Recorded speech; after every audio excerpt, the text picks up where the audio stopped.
Hello दोस्तों, इस video में हम फंक्शनल एनालिसिस पर बेस्ड कुछ इम्पोर्टेंट मल्टीपल चॉइस क्वेश्चन को सॉल्व करेंगे।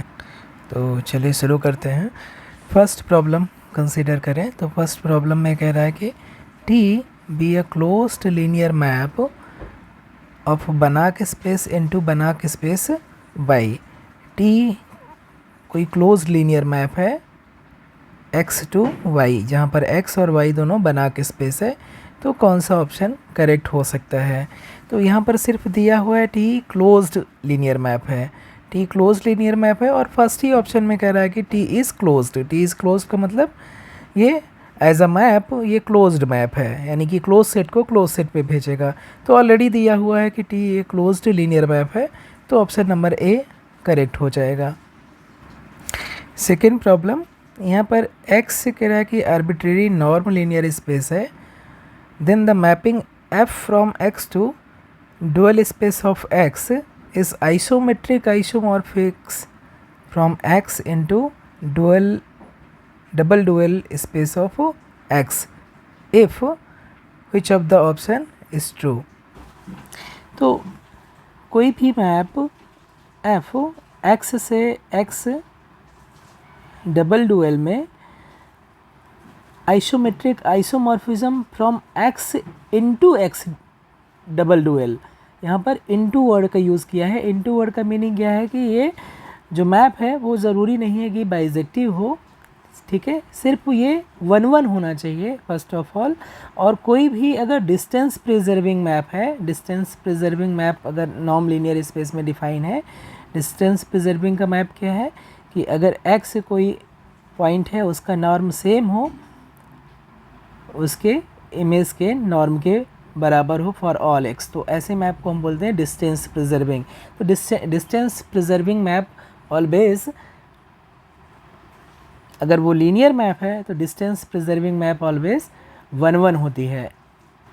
तो यहाँ पर आइसोमेट्रिक आइसोमॉर्फिज्म कब होगा? जब f फर्स्ट ऑफ ऑल जो f है वो लीनियर मैप हो जाए, लीनियर के साथ में सेकेंड f को बाउंडेड होना पड़ेगा और साथ में डिस्टेंस प्रिजर्विंग मैप होना पड़ेगा। f is distance preserving map.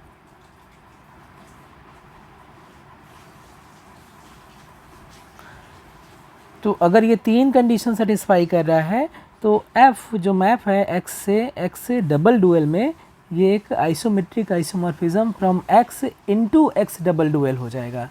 x unto x double dual हो इसकी कोई गारंटी नहीं है, ये तभी होगा जब ये मैप बाइजेक्टिव हो जाए, यानी कि जो f है वो अगर अनटू भी हो जाता तब हम isometric isomorphism from x unto x double dual कहते हैं। लेकिन यहाँ पर अनटूनेस कहीं पर मेंशन नहीं है या कहीं से भी हम कंक्लूड नहीं कर सकते हैं। तो ये तीन कंडीशन अगर तीनों के तीनों होल्ड करेंगे तभी हम बोलेंगे कि f क्या है, आइसोमेट्रिक आइसोमॉर्फिज्म है from x into x double dual space. इसलिए option D all of the above ये अगर होल्ड करेगा तभी f आइसोमेट्रिक आइसोमॉर्फिज्म होगा x into x double dual. तो ऑप्शन डी यहाँ करेक्ट हो जाएगा। नेक्स्ट प्रॉब्लम में कह रहा है कि x एंड y ये नॉर्म लीनियर स्पेस है और d कोई भी सबसेट है x का, then linear transformation t from d to y is closed if and only if its graph gt is. तो फर्स्ट ऑफ ऑल यहाँ पर जो d दिया है ये कहा नहीं है कि ये सब स्पेस है, कि ये जस्ट एक सबसेट है x का, लेकिन यहाँ पर t कह रहा है t लीनियर स्पेस है, लीनियर ट्रांसफॉर्मेशन है d से y में। तो लीनियर ट्रांसफॉर्मेशन हमेशा एक वेक्टर स्पेस से वेक्टर स्पेस में ही डिफाइन होता है, तो d डेफिनेटली एक सब स्पेस होगा x का। यहाँ पर जो t कहा गया है, t को कह रहा है कि ये क्लोज्ड है, और जब हम फंक्शनल एनालिसिस की बात करते हैं तो वहाँ पर जो मैप क्लोज्ड होती है उसको हम टोपोलॉजी में जो क्लोज्ड मैप है वैसे टाइप से नहीं डिफाइन करते हैं। अगर टी लीनियर मैप है किसी norm space x to y, हम बोलेंगे कि इस said to B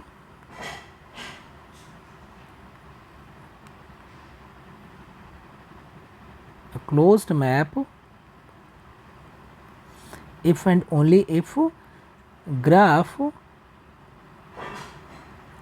of t that is gt is closed। ये एक्चुअली क्लोज्ड मैप की डिफिनीशन होती है फंक्शनल एनालिसिस में। और जब हम टोपोलॉजी की बात करते हैं तो क्लोज्ड मैप किसको बोलते हैं? क्लोज्ड मैप ऐसी मैप होती है जो क्लोज सेट को क्लोज सेट पे मैप करता है। तो यहाँ पर दिया हुआ है कि टी क्लोज्ड है, तो बाय डेफिनीशन क्लोज्ड होने का मतलब क्या है कि इसका जो ग्राफ है वो क्लोज्ड हो। ग्राफ जीटी है वो क्या हो? क्लोज सबसेट हो किसका? डी क्रॉस वाई का। इसलिए ऑप्शन नंबर बी यहाँ पर करेक्ट होगा। आपको कंफ्यूज नहीं होना है, ये जस्ट फंक्शनल एनालिसिस में क्लोज्ड जो लीनियर मैप है उसकी ये डेफिनीशन ही होती है कि क्लोज्ड लीनियर मैप हम उसे बोलेंगे जिसका ग्राफ क्लोज्ड हो। नेक्स्ट जो प्रॉब्लम है कि T N B a sequence of continuous linear operator और बना के स्पेस एक्स इनटू बना के स्पेस वाई। यहाँ पर जो बना के स्पेस वाई दिया हुआ है ये अगर नॉर्म स्पेस भी होता तब भी ये कंक्लूजन सेम निकलता। Such that limit T N X equal to T X exists for every X belongs to X, then T is continuous linear operator and which of the following holds. तो ये एक important result है जो actually based है uniform boundedness theorem पे, जिसको हम नाम देते हैं बनाक-सैक्स स्टेनहाउस थ्योरम। बनाक-सैक्स स्टेनहाउस थ्योरम बोलते हैं इसे। और ये कह सकते हैं यूनिफॉर्म बाउंडेडनेस थ्योरम का एक कॉन्सिक्वेंस है या कोरोलरी है या उस पर बेस्ड एक कोई रिज़ल्ट है। इसके अकॉर्डिंग अगर टी एन कोई सीक्वेंस है जो कंटिन्यूअस लीनियर ऑपरेटर का सीक्वेंस है, कहाँ से? बना के स्पेस x इंटू बना के स्पेस y होना ज़रूरी नहीं है। अगर ये बना के स्पेस y ना हो, जस्ट नॉर्म स्पेस हो y नॉर्म स्पेस भी होगा तब भी हमारा काम सेम कंक्लूज़न निकलेगा। लेकिन अगर y बना के स्पेस है तो कोई बात नहीं, कोई प्रॉब्लम नहीं है, लेकिन एटलीस्ट इसको y को नॉर्म स्पेस होना चाहिए। सच दैट कि अगर हम इस तरीके से एक ऑपरेटर टी को डिफ़ाइन करें और ये एग्जिस्ट करे, पॉइंट वाइज हम ऑपरेटर टी को डिफ़ाइन कैसे कर रहे हैं? पॉइंट वाइज कर पा रहे हैं।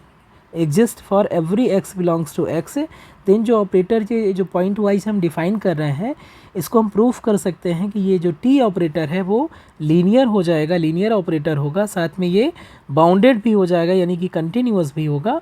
और इसका जो बाउंडेड है तो इसका जो ऑपरेटर नॉर्म होगा वो हम इस फार्मूले से निकाल सकते हैं। यानी कि जो ऑपरेटर नॉर्म होगा टी का वो जो रियल सीक्वेंस है operator norm of T N है, इसका लिमिट इन्फीरियर से ज़्यादा नहीं हो सकता है। यानी कि ऑपरेटर नॉर्म ऑफ टी क्या होगा? वो बाउंडेड अबव होगा इस क्वांटिटी से, यानी कि लिमिट इन्फीरियर, क्योंकि यहाँ पर जो टी एन है वो sequence of continuous linear operator है। तो हम यूनिफॉर्म बाउंडेडनेस प्रिंसिपल का यूज़ करके दिखा सकते हैं कि जो टी एन सीक्वेंस है वो एक्चुअली बाउंडेड सेट हो जाएगा और इसलिए लिमिट इन्फीरियर इसका एग्जिस्ट करेगा और वो एक फाइनाइट नंबर होगा। तो जो टी एन है, टी का ऑपरेटर नॉर्म है, वो इस नंबर से बाउंडेड होगा। इसे हम बोलते हैं बनाक-सैक्स स्टेनहाउस थ्योरम। ऑप्शन ए यहाँ पर करेक्ट होगा। नेक्स्ट प्रॉब्लम एक्चुअली हान-बनाक थ्योरम की एक कोरोलरी है, लेकिन हान-बनाक थ्योरम की कोरोलरी होने के बाद भी ये बहुत ही क्लासिकल रिज़ल्ट है, बहुत ही एप्लीकेबल रिज़ल्ट है। इसमें कह रहा है कि x अगर कोई नॉर्म स्पेस है ओवर फील्ड k और s कोई लीनियर सब स्पेस है x का, और सपोज़ कि z एक एलिमेंट है x में सच दैट कि distance between z and s ये क्या है? d है, यानी कि हमारा ये क्या है? सब स्पेस है, s लीनियर सब स्पेस है और z क्या होगा? इसके बाहर है, ये पॉइंट है और इसके बीच की जो डिस्टेंस है वो d है जो कि पॉजिटिव है और इसलिए z कभी भी सब स्पेस s का पॉइंट नहीं है, आउटसाइड है। इनफैक्ट s के क्लोज़र में भी नहीं होगा, क्योंकि डिस्टेंस से अगर क्लोज़र में होगा तो डिस्टेंस 0 हो जाती, लेकिन यहाँ पर डिस्टेंस पॉजिटिव दी है।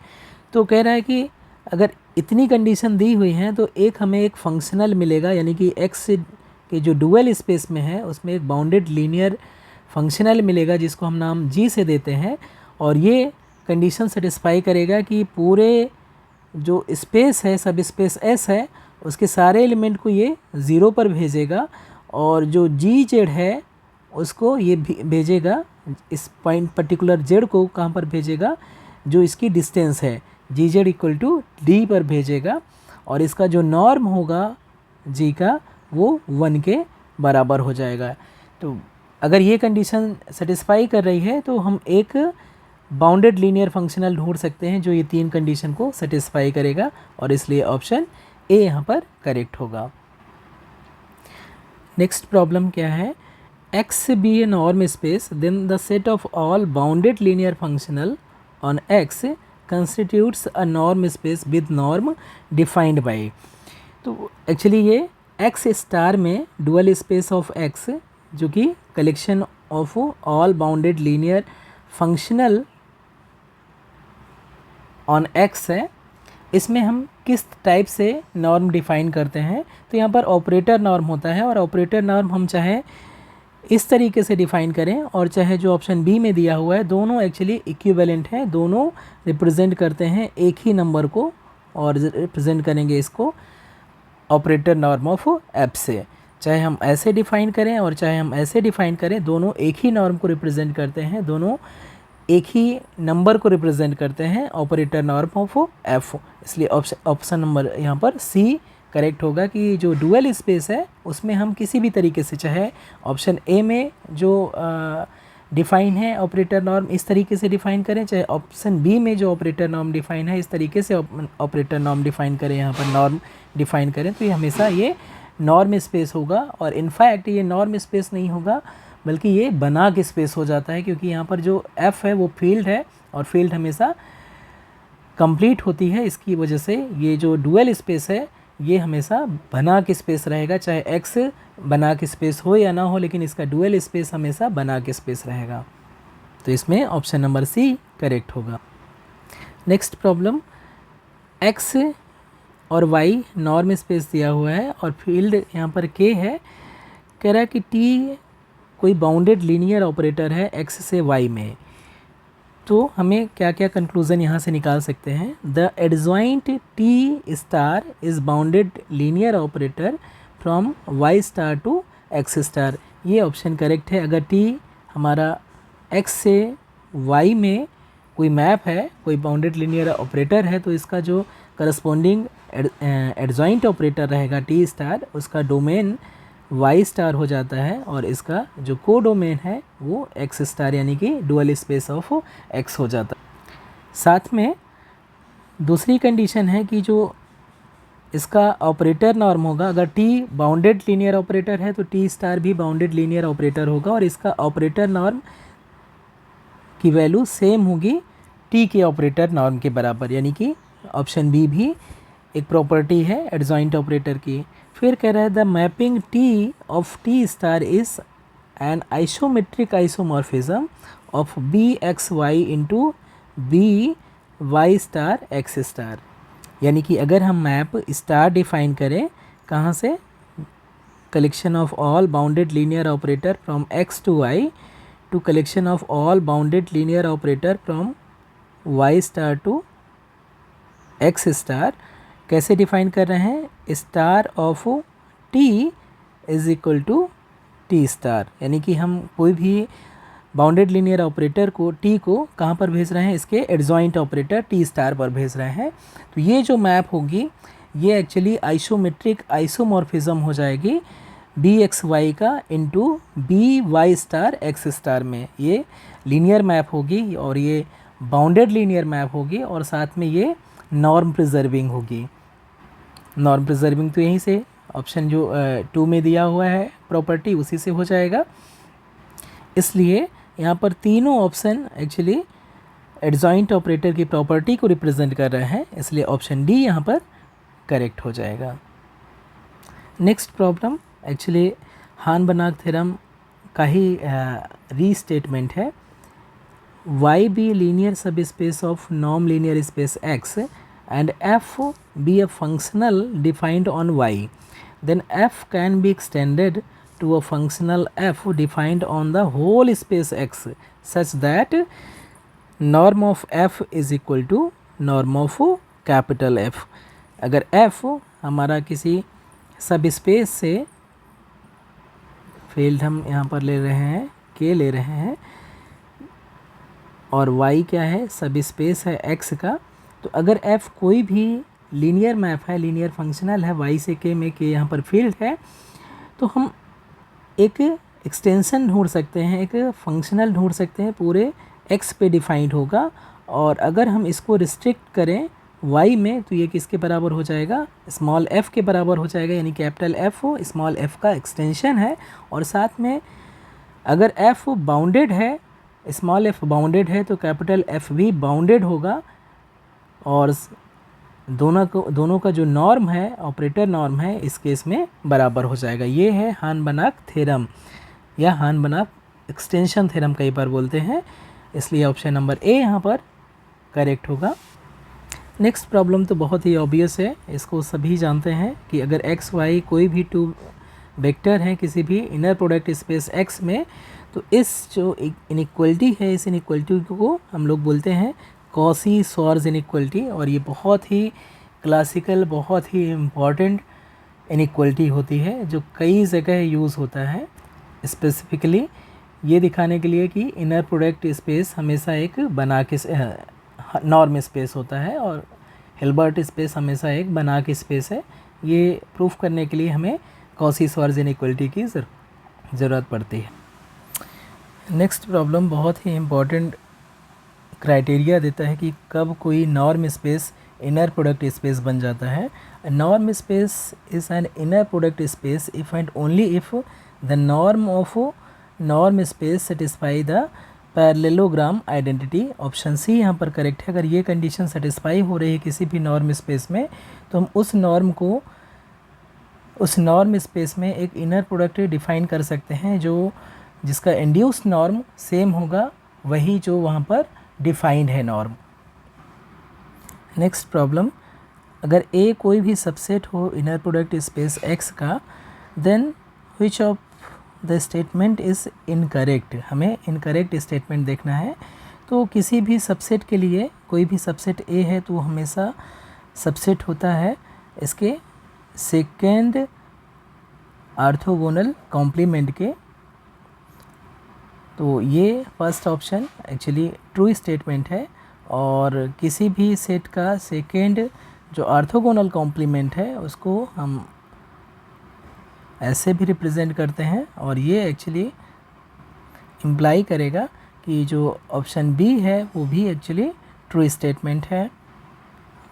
यहाँ पर option C in general true नहीं होता है, ये स्टेटमेंट फॉल्स है। इनफैक्ट अगर M लीनियर सब स्पेस है, लीनियर सब स्पेस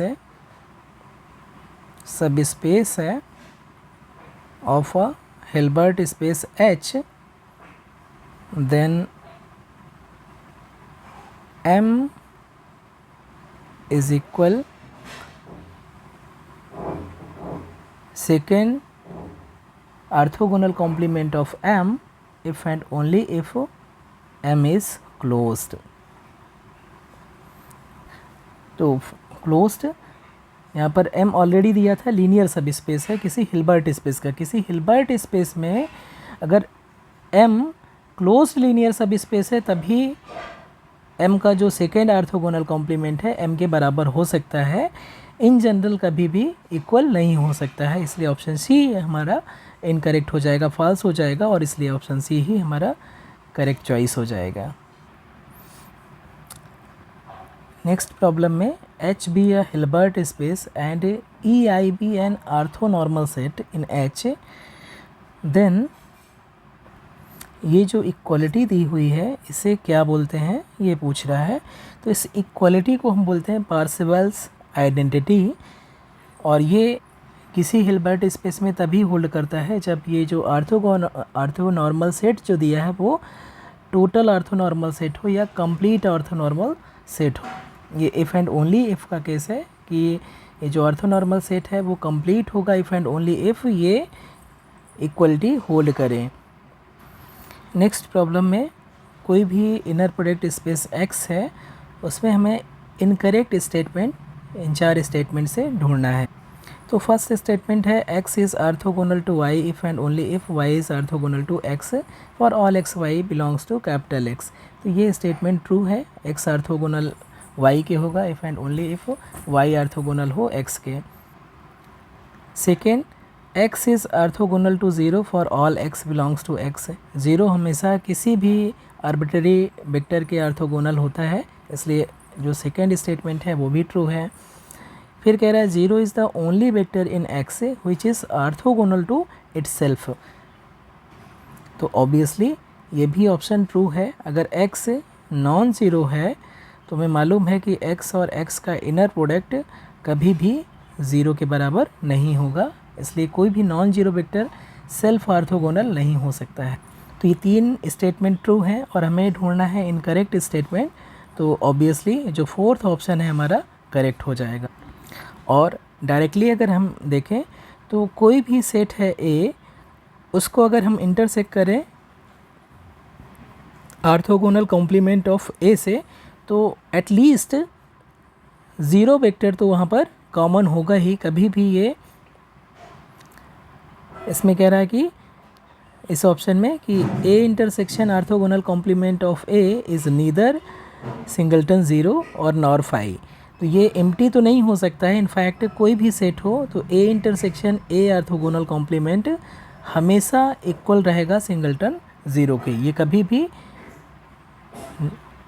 एम्प्टी नहीं हो सकता है, ये हमेशा नॉन एम्प्टी रहेगा। और ये इनफैक्ट किसके इक्वल रहेगा, आर्थोगोनल कॉम्प्लीमेंट किसी भी सेट का लें और उसी सेट से इंटरसेक्ट करें तो हमेशा इसमें कॉमन क्या रहेगा, सिर्फ 0 वेक्टर कॉमन रहेगा।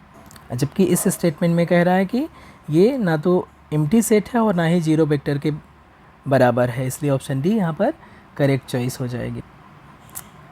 नेक्स्ट प्रॉब्लम को कंसीडर करते हैं। इसे अभी हमने मेंशन किया है कि कोई भी सब स्पेस M है किसी हिल्बर्ट स्पेस H का, तो वो क्लोज्ड होगा H में if and only if M equal हो जाए second orthogonal complement of M के। अगर ये फर्स्ट कंडीशन होल्ड कर रही है तो M डेफिनेटली क्लोज्ड होगा, और अगर क्लोज्ड है तो डेफिनेटली ये कंडीशन को सेटिस्फाई करना ही पड़ेगा। तो हमारा फर्स्ट स्टेटमेंट भी ट्रू है। और अगर कोई भी हिल्बर्ट स्पेस में M कोई सब स्पेस है जो कि क्लोज्ड है, तो हम एक्चुअली H को हमेशा लिख सकते हैं M direct sum orthogonal complement of M। अगर M क्लोज्ड है तो H को, हिल्बर्ट स्पेस H को हम ऐसे रिप्रेजेंट कर सकते हैं, इसलिए ऑप्शन जो B है, स्टेटमेंट B है, वो भी ट्रू हो जाएगा।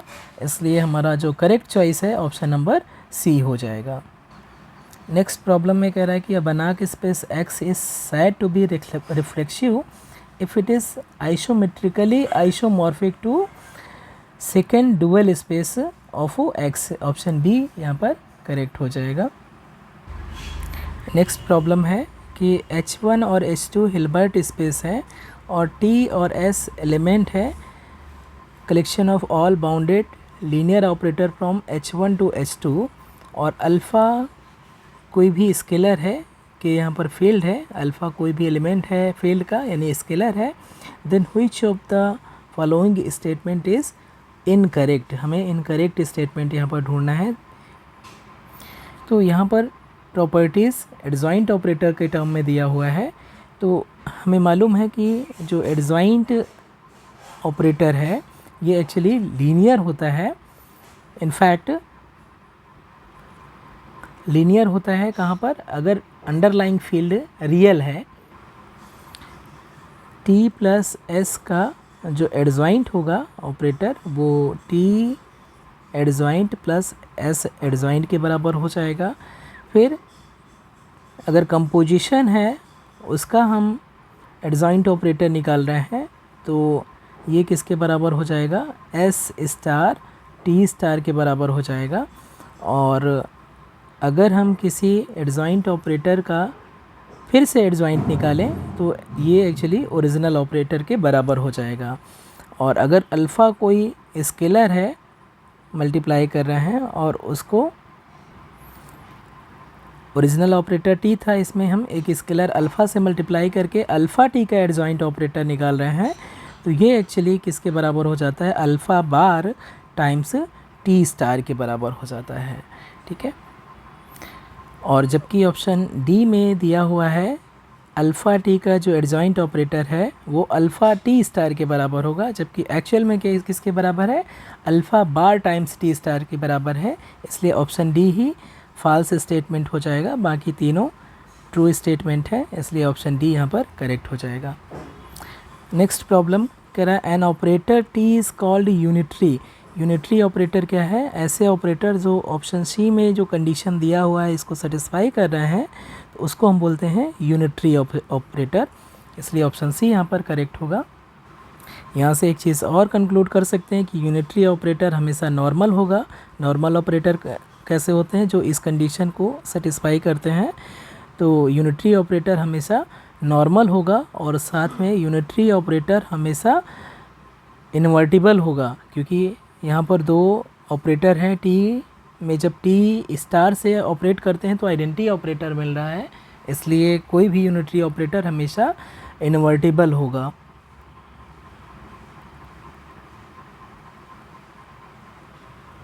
नेक्स्ट प्रॉब्लम है टी अगर पॉजिटिव ऑपरेटर है किसी हिल्बर्ट स्पेस एच में, तो कौन सा ऑप्शन करेक्ट होगा।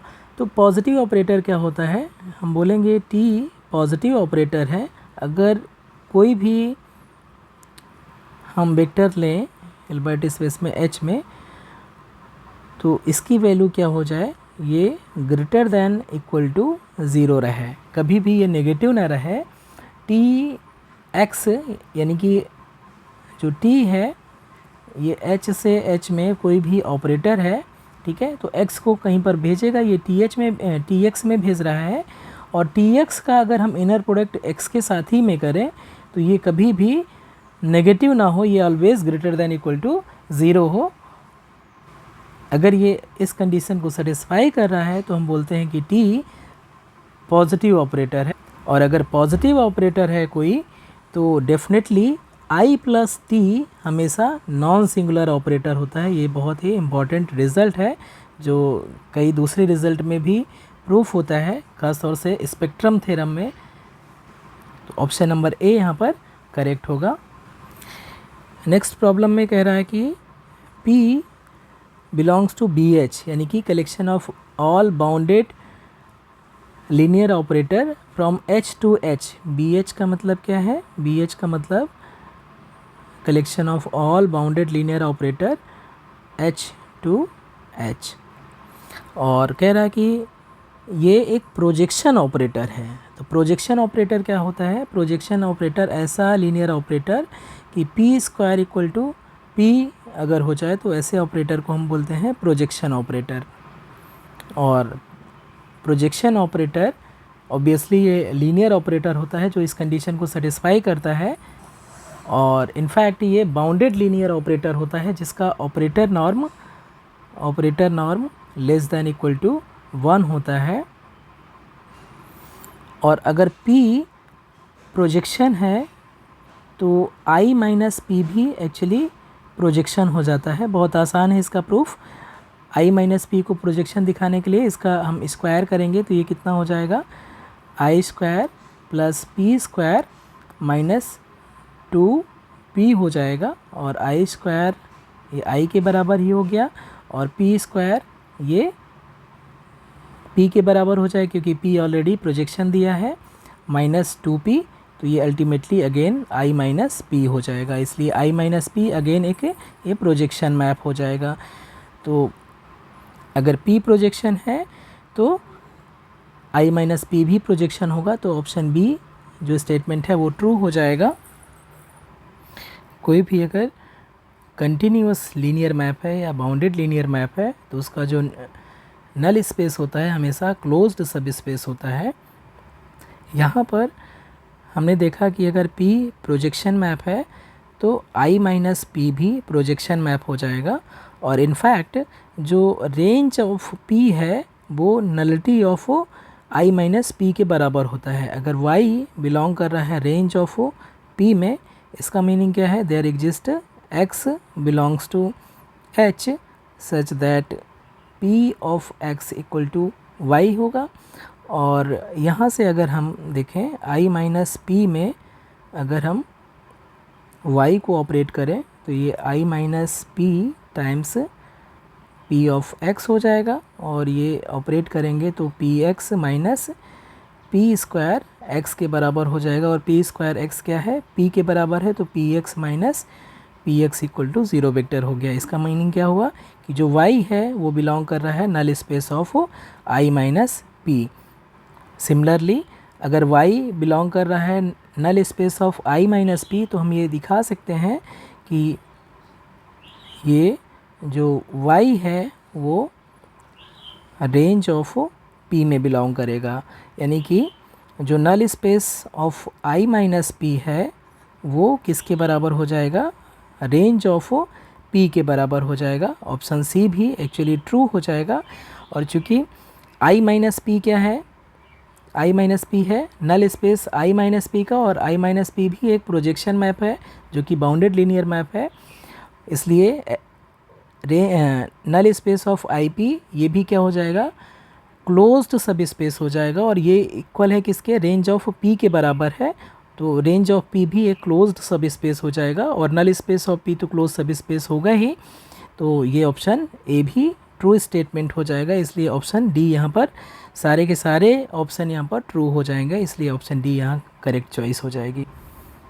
नेक्स्ट प्रॉब्लम में कह रहा है which statement is incorrect. Incorrect statement हमें ढूंढना है यहाँ पर। तो अगर हम देखें यहाँ पर, तो every self adjoint operator is normal. Option B में जो स्टेटमेंट दिया है every self adjoint operator is normal.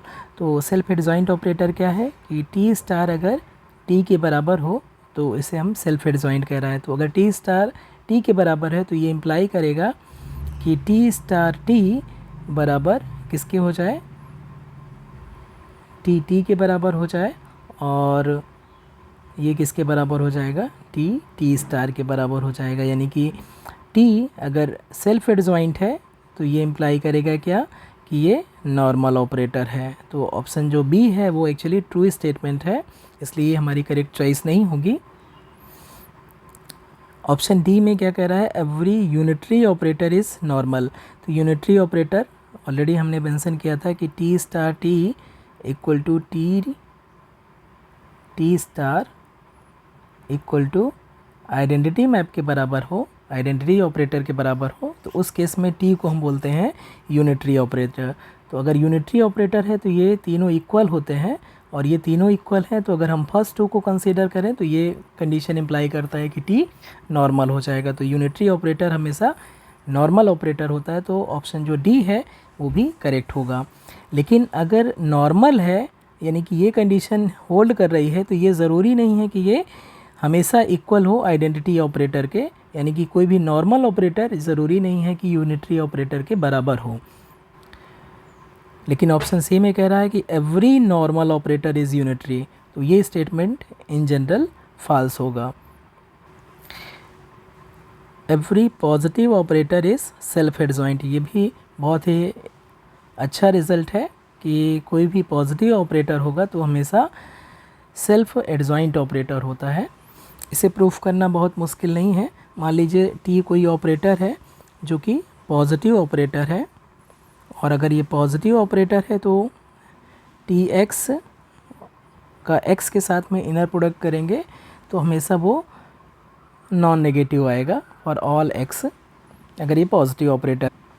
तो हमें ये दिखाना है कि ये जो टी है वो एक्चुअली सेल्फ एडजॉइंट है। तो इसके लिए डिफाइनिंग जो प्रॉपर्टी होती है अगर हम उसको कंसीडर करें, एक्स टी स्टार वाई के बराबर डिफाइनिंग प्रॉपर्टी होती है एडजॉइंट ऑपरेटर की, ये टी ऑफ एक्स वाई हो for all X Y belongs to inner product space, H नाम दे रहे हैं। अगर ये कंडीशन होल्ड कर रही है, तो ये जो टी स्टार है ये कहलाएगा एडजॉइंट ऑपरेटर। अब इन पर्टिकुलर यहाँ पर अगर हम देखें एक्स टी स्टार एक्स, ये किसके बराबर होगा, ये हो जाएगा टी ऑफ एक्स एक्स के बराबर, और ये किसके बराबर हो जाएगा, चूँकि टी एक्स और एक्स का इनर प्रोडक्ट ये ऑलवेज नॉन नेगेटिव रहेगा, यानी कि एटलीस्ट रियल नंबर रहेगा, तो ये किसके बराबर हो जाएगा, एक्स टी एक्स के कॉन्जुगेट के बराबर हो जाएगा। और चूँकि ये रियल नंबर है तो ये इक्वल हो जाएगा एक्स टी एक्स के बराबर हो जाएगा। और यहाँ से इसको हम लिख सकते हैं, ये फॉर ऑल एक्स इम्प्लाई करेगा, for all X belongs to inner product space H या हिल्बर्ट स्पेस एच, और ये इम्प्लाई करेगा कि X T star minus T of X ये इक्वल टू ज़ीरो हो जाए फॉर ऑल एक्स। और यहाँ से हम कंक्लूड कर सकते हैं कि अगर फॉर ऑल एक्स ये ज़ीरो हो रहा है तो इसका मतलब है टी स्टार माइनस टी क्या हो जाएगा, ज़ीरो ऑपरेटर के बराबर हो जाएगा, यानी कि टी स्टार किसके बराबर हो जाएगा, टी के बराबर हो जाएगा। तो अगर पॉजिटिव ऑपरेटर है तो हमने शो किया कि वो सेल्फ एडजॉइंट ऑपरेटर हो जाएगा, इसलिए ऑप्शन नंबर सी ही इनकरेक्ट होगा, वही हमारी करेक्ट चॉइस हो जाएगी। तो इस वीडियो में बस इतना ही, मिलते हैं नेक्स्ट वीडियो में। Thank you so much.